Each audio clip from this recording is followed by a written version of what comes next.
Gusto mo mag-apply abroad kaso malayo ka sa mga recruitment agency dahil ikaw ay nasa probinsya or sadyang wala kang oras na magpunta ng personal sa mga recruitment agencies. Naku po, may solusyon dyan. Kung gusto mo mag-apply abroad at wala kang panahon upang magpunta ng personal sa mga recruitment agency, ay ito po ang dapat nating gawin.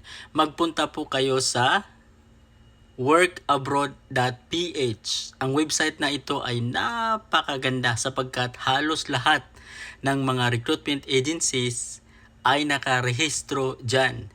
At hindi nyo na po kailangang magpunta ng personal sa mga recruitment agencies upang maghanap or mag-apply ng trabaho. Mismo sa website na yan ay nagkakandak po sila ng interviews at kung ikaw ay qualified ay maaari po kayong ma-interview online hanggang sa ikaw ay matanggap. So bisitahin nyo lang po ang kanilang website, workabroad.ph. Meron po silang website, ito po, at meron din po silang Facebook page. Maraming salamat po. Paki-like at paki-share sa ating channel.